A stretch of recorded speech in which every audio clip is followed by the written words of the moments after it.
What do you do when the thing that you didn't ask for happens in your life in the shifting seasons? I don't care how good you are, I don't care how talented you are. There are some times when things aren't going to go right, and you have to deal with it. You can find yourself stressed out.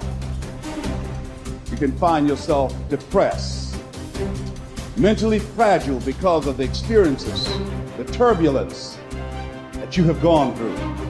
You can experience enough pain in life that it can clobber you to the ground, and you believe you can't do it. You believe that this is it for you. No, it's not. What if you told people the story of, hey, I had a fucked up life, but I don't want to tell you that. I'm going to tell you what I'm going to do next, and I'm going to go out and do it. That is what self-development is about. That is what peak performance is about. That is what breaking through self-limiting beliefs is about, is rewriting the story. Because as long as you have breath in your lungs, as long as your heart is beating, as long as you have consciousness in your mind, you can go and rewrite the story of how your life ends. Setbacks will happen. When they do, it's okay to cry, but eventually you have to get over it and move on. It is good to be uncomfortable. I've never met anybody who was terribly creative or gifted or strong in leadership who was also comfortable. It's always those people who say, is there not a cause? Those exceptional people who are uncomfortable with the times and rise to the challenge because they refuse to allow the chaos around them to determine the conqueror within them. People who resist the toll to go down and stand fiercely in spite of opposition and say, I'm going to do it anyway. Forget all your problems. Everyone has the same problems. It's our solutions to those problems that make us different. Do you have the courage to get what you want? It takes courage to achieve your goals, man. It's easy to give up. It's easy to look at these people and make excuses as to why they can do what you can't. You have everything you need to achieve anything. Our great problem is not that we feel that we are powerless, but that deep down inside we feel that we are powerful beyond measure. It's an incredible thought. It's almost a scary thought, isn't it? But it's also true, because the powers that you have are extraordinary. Have faith like a child. Adults are too skeptical. You may not be able to do all you find out.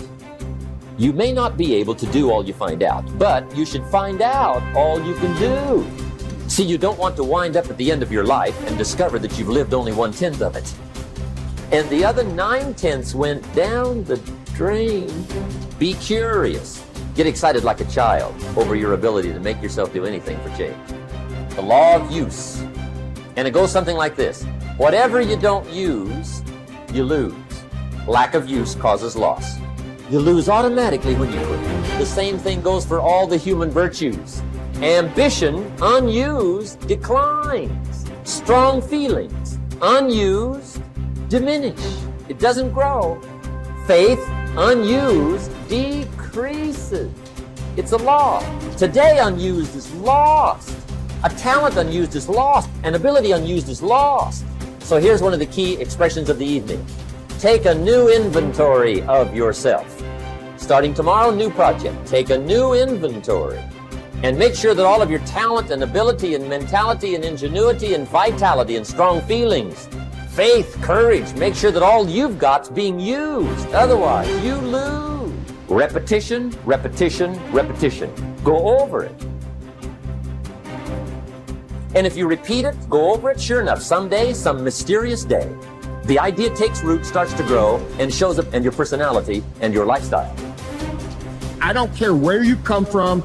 I don't care where you were raised. I don't care what color you are. I don't care what gender you are. I don't care about any of that If you invest in yourself consistently, if you do the work consistently, 1 + 1 is always going to equal 2. 10 years of motherfucking work is going to pay off. Dig deep, take accountability for your goals, dreams, and aspirations. Ain't nobody gonna give you nothing. Ain't nobody gonna give you nothing you ain't working for. And the reason why some of you can't get to that next level, we don't have enough stuff in you to push you to get through some of the hell you gotta go through. That house ain't gonna get you through that hell. That car ain't gonna get you through that hell.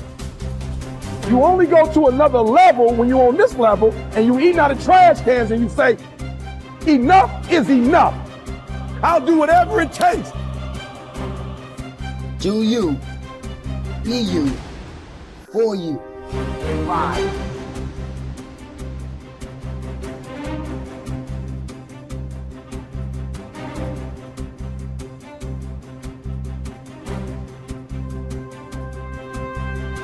You should treat yourself like you're someone responsible for helping. And the first question is, well, why don't you? And the answer is, well, there's a lot wrong with you, you know? And it's hard to exercise enough love and care in a deep and non-naive way to care properly for something like that. It's an encouragement to assume, to act out the proposition that even if life is as difficult as it seems to be, and if you're as vulnerable and weak in a fundamental sense as you definitely are, and characterized by this terrible propensity for the infliction of voluntary suffering on yourself and others, and that destructive tendency, that there's still something within you that's so remarkable and so aligned with order and being in the proper manner that you can climb above that, let's say like Abel, and that you can make the proper sacrifices, and that you can set yourself right, and you can set your family right, and you can set the world right, and that the mere possibility that that might occur, that that might be within the realm of potential, means that you have a moral obligation to exercise the responsibility to take care of yourself as if you're something that matters. And that if you did that properly, it might turn out that what you did would matter, that it would matter to you, that it would be meaningful in the way that things that matter are meaningful, and that it would matter to everyone around you. If you aim to be something you are not, you will always fail. Aim to be you. Aim to look and act and think like you. Aim to be the truest version of you. Embrace that you-ness. Endorse it. Love it. Work hard at it. And don't give a second thought when people mock it or ridicule it. Most gossip is envy in disguise. I believe that what we become depends on what our fathers teach us at odd moments, when they aren't trying to teach us. We are formed by little scraps of wisdom. Maturity is the ability to live fully and equally in multiple contexts. Most especially, the ability, despite our grief and losses, to courageously inhabit the past, the present, and the future all at once. The wisdom that comes from maturity is recognized through a disciplined refusal to choose between or isolate three powerful dynamics that form human identity. What has happened, what is happening now, and what is about to occur. Immaturity is shown by making false choices. Living only in the past, or only in the present, or only in the future, or even living only 2 out of the 3. Maturity is not a static arrived platform where life is viewed from a calm, untouched oasis of wisdom, but a living elemental frontier between what has happened, what is happening now, and the consequences of that past and present. First imagined and then lived into the waiting future. Maturity calls us to risk ourselves as much as immaturity, but for a bigger picture, a larger horizon, for a powerfully generous outward incarnation of our inward qualities, and not for gains that make us smaller, even in the winning. People say that what we're all seeking is a meaningful life. I don't think that's what we're really seeking. I think that what we're seeking is an experience of being alive, so that our life experiences on the purely physical plane will have resonances with our own innermost being and reality, so that we actually feel the rapture of being alive. Believe me, there is no such thing as great suffering, great regret, great memory. Everything is forgotten, even a great love. That's what's sad about life, and also what's wonderful about it. There is only a way of looking at things, a way that comes to you every once in a while. That's why it's good to have had love in your life after all, to have had an unhappy passion.